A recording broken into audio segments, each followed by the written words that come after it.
Hey everyone, this is a quick look at the worst of the LEGO Star Wars mechs. It's Darth Vader, ironically. This comes with 139 pieces, and I built it live over on Twitch. It cost me $16, 1/6, and this ain't right. That's not supposed to be like that. He's running a mod, a cheat. The whole dual wielding thing is not supposed to be possible, not in this universe. This is completely wrong. I hate it. That's not what's wrong with this, though. Let me go ahead and take that out before too many people get too upset with me personally. You should be upset with him and with this mech.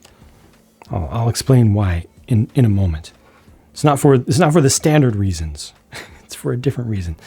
Overall, as I've said a number of times before, I like the concept of these Star Wars mechs, and I generally like their execution. I actually like the build of this one, the look of it, a little bit better than I thought I would, just a little bit.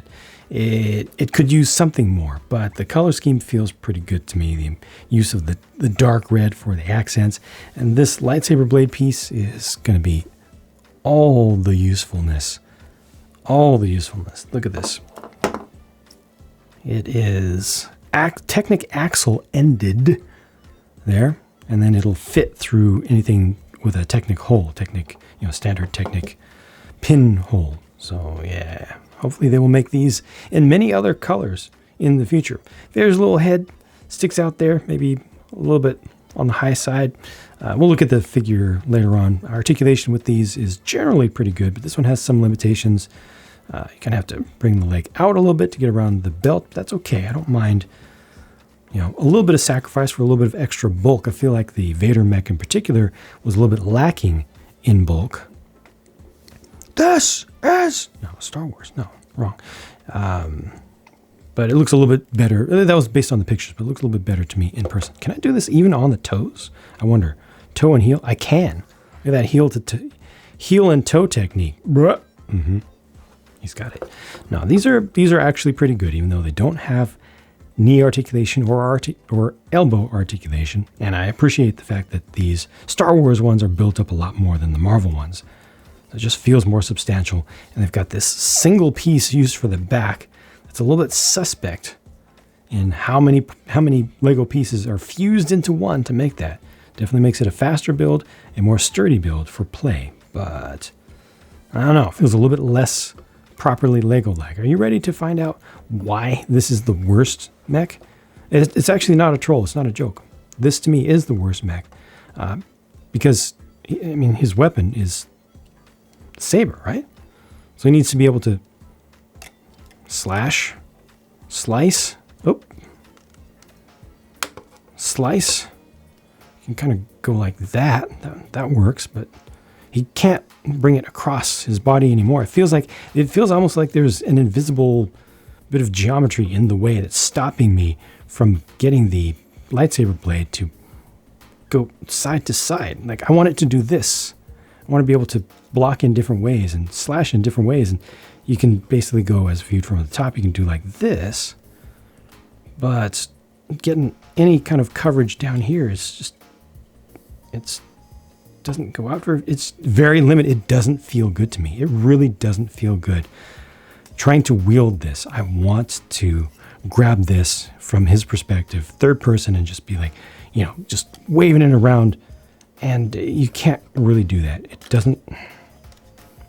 It just doesn't feel good to me. It's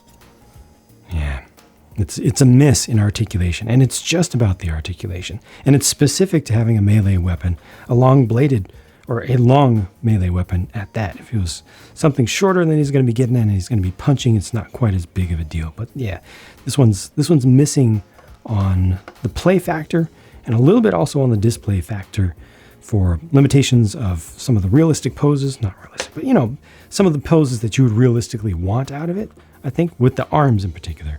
And then it could have used a little bit more bulk here as well. It looks a little bit anemic in its build compared to some of the others, but not as bad to me, that part, as it did in the pictures. Single best thing about the set, in my opinion, is that print.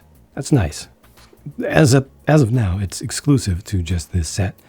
But it could clearly be used to represent other things, but it's done well. This is also a relatively cheap and easy way to get a good modern Vader with the modern lightsaber pieces with their modern production techniques and the full printing for both arms on there. So that's pretty good stuff. Underneath the helmet, it's just that version, which always reminds me of Snape, honestly.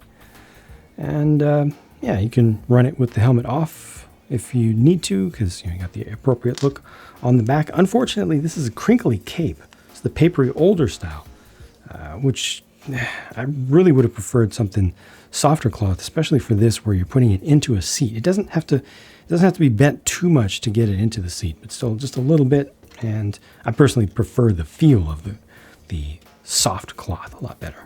And those are your leftovers. Again, this set cost me $16 US. It is 16 euros, 13 pounds UK, 20 Canadian dollars, which equates to about $15 US.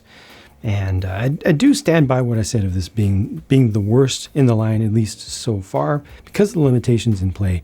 Will a 6-year-old, this is a 6+ set, will a 6-year-old complain about that the same as I just did? No.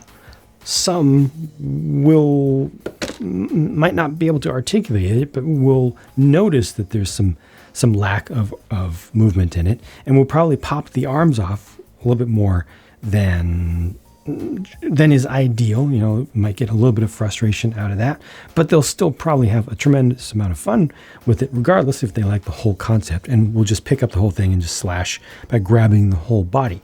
But as an adult, you know, like the product designers, I can critique this, and I can understand that kids can still have better toys, because, you know, back in the day, back when things were good in the world, an action figure might have like 2 points of articulation. You know, some lines, you know, it's always easy to get worse, so always push for better. And in this case, I think that better could have been achieved with a better placement of the joint here, just in general. But that's it. It is kind of a nitpick. Overall, I think that this one doesn't look quite as good as the others as an adult who's not in the target age range. But of course, the color scheme, a lot of that is going to override it, and the specific character that it is going to override a lot of that. It's going to be Darth Vader, Mech, cool, I want that. So yeah, take my opinions with a grain of salt, but thank you for listening to them regardless, and I'll talk to you again soon. Bye for now.